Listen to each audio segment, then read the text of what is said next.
Olá, o que vem à sua mente quando eu falo bactérias? Aposto que você deve pensar logo em algum tipo de ameaça à sua vida, não é? Mas você sabia que nem sempre elas são as vilãs? Isso mesmo, está na hora de você dar a chance de algumas bactérias provarem que são essenciais para o nosso bem-estar. E é o que a gente vai mostrar na primeira reportagem de hoje do nosso programa. Só de olhar para a nossa barriga não dá para desconfiar. Mas aqui dentro do aparelho digestivo moram no mínimo 10 trilhões de micro-organismos. Uma população para lá de numerosa. É mais de 1.300 vezes a população do planeta Terra, que tem pouco mais de 7 bilhões de seres humanos. A esse universo abrigado no nosso aparelho digestivo, deu-se inicialmente o nome de flora intestinal, devidamente rebatizada de microbiota.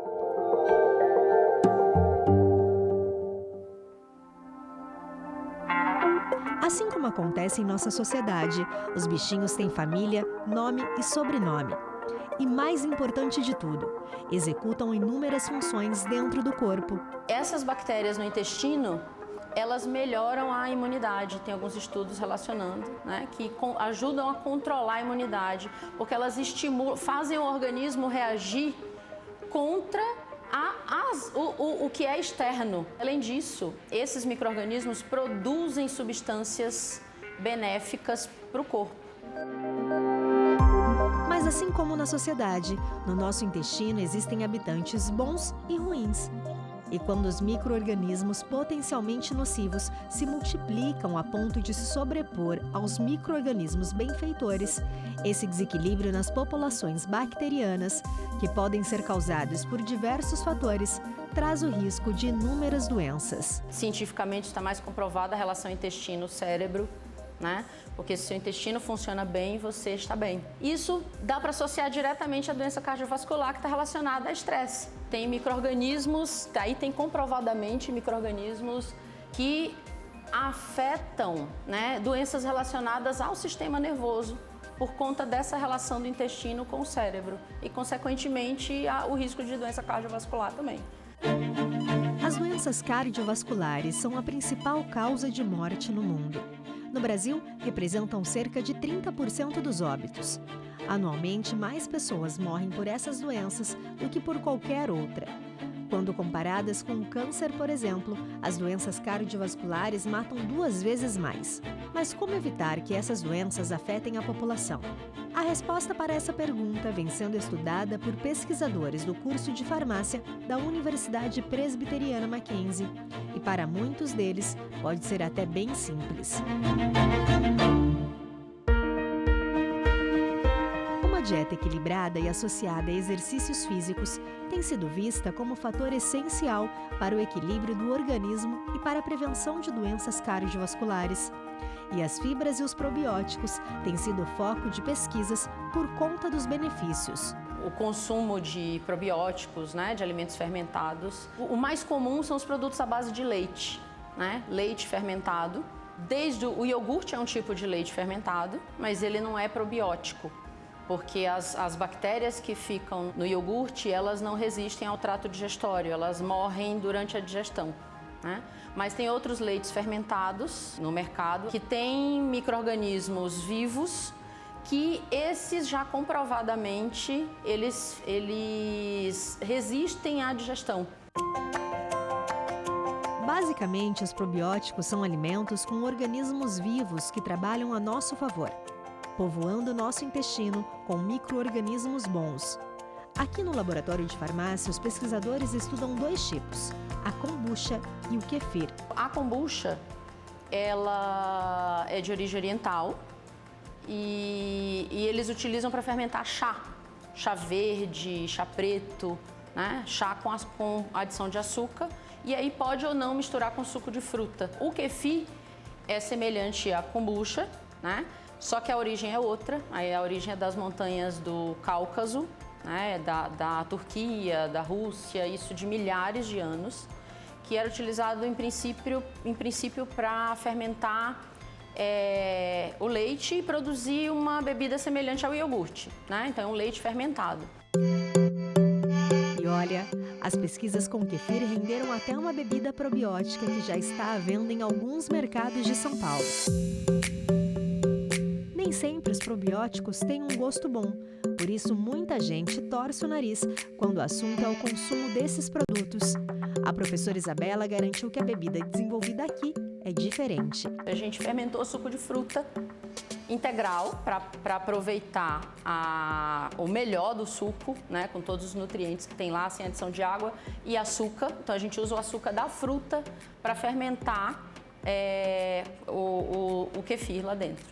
E aí gera uma bebida gaseificada, e a gaseificação é natural, é como se fosse o champanhe, cheia dos micro-organismos benéficos para a saúde, né, e super saborosa.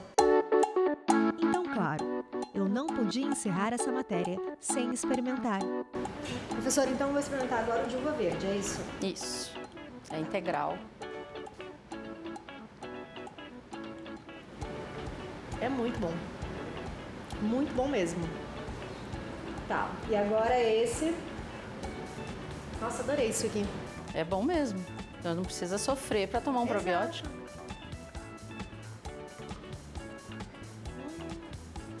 Suco de uva integral, nada muda.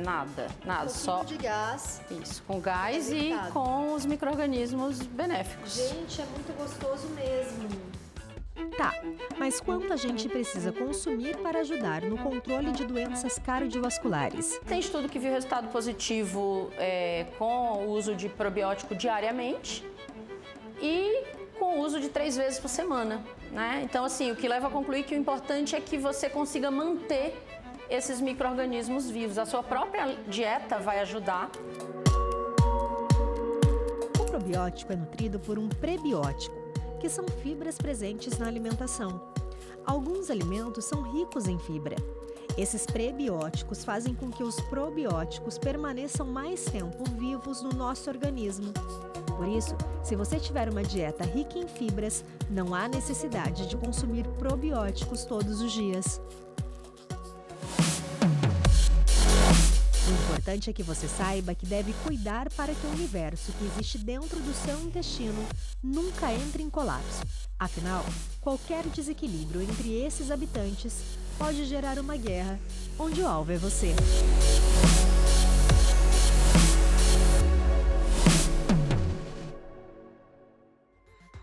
É bom voltar para casa depois de um dia de trabalho e estudo, né? Principalmente se você tem um lugar confortável para morar.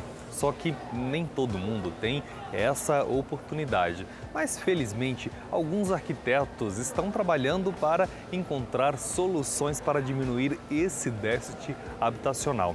E muitas dessas soluções nascem em universidades. Isso mesmo, e a gente vai mostrar isso na próxima reportagem.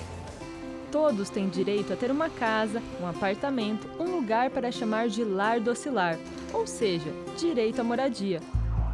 Mas não é bem assim que acontece na prática em cidades como São Paulo. Segundo dados da Secretaria Municipal de Habitação, na capital paulista há uma carência habitacional de cerca de 350 mil moradias. Além disso, quase 1,2 milhões de famílias vivem em situação precária e outras 830 mil vivem em assentamentos sem nenhuma infraestrutura. A gente tem uma cidade informal. São Paulo tem mais de 50% da sua cidade ela é informal, né? Então, existem muitas comunidades que precisam de projetos, né, de infraestrutura, projetos de habitação, de própria reforma.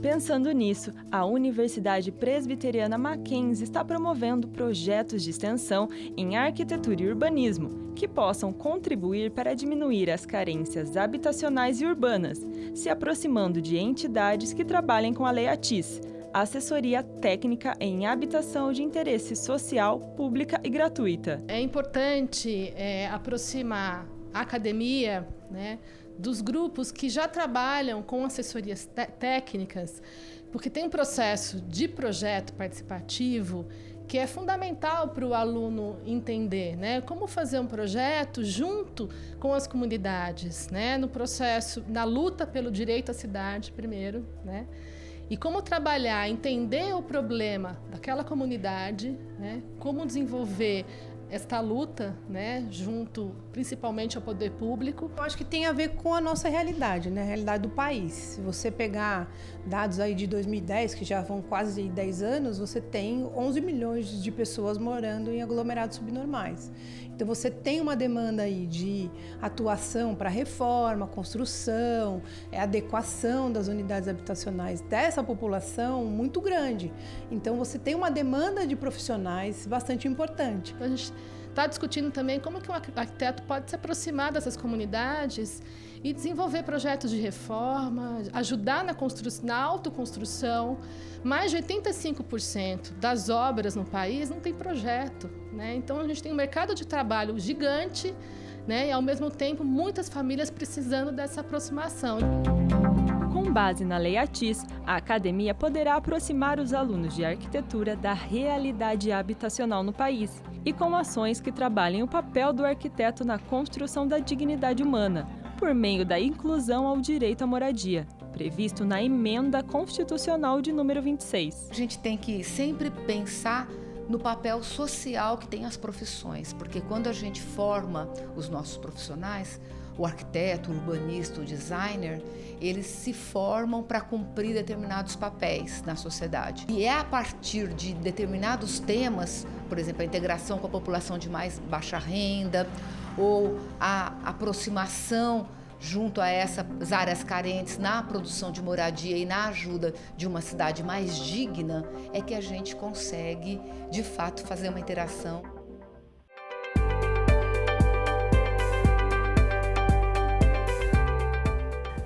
O ano que eu entrei no Mackenzie foi um ano muito difícil, assim, familiar, financeiro. Mas é um sentimento de gratidão, porque eu não teria estudado se fosse o Mackenzie. Eu acho que o Mackenzie é uma das faculdades, ou talvez a única que eu conheça, que tenha esse papel social, de dar oportunidade para as pessoas. Então eu já fazia marketing antes de saber o que era marketing, né? Há um ano atrás, a gente queria trazer um produto novo, então a gente construiu aí desenvolveu a primeira tela mosquiteira fixada com imã em qualquer tipo de janela. Tenho muito a agradecer ao Mackenzie por ter aberto as portas para mim em um momento onde eu nem sabia se eu ia poder estudar ou não, né? E eu fui bem acolhida.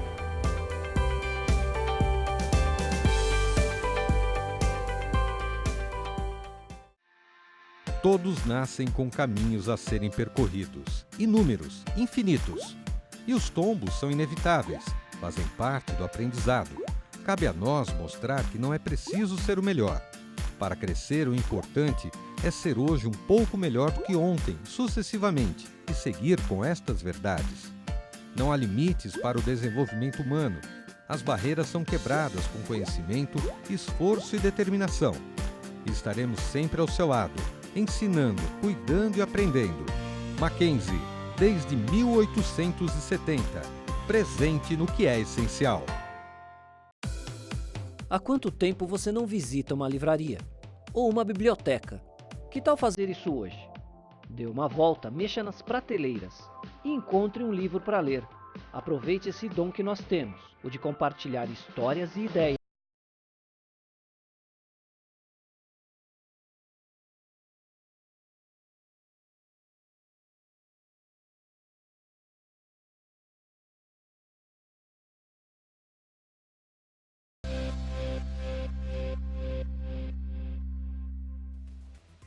É isso aí, o Mackenzie Movimento fica por aqui, mas se você ficou curioso em conhecer mais sobre a Universidade Presbiteriana Mackenzie, pode acessar o nosso site, mackenzie.br, e lá você vai encontrar cursos, atividades, projetos. Eu vejo vocês no próximo Mackenzie Movimento. Até lá!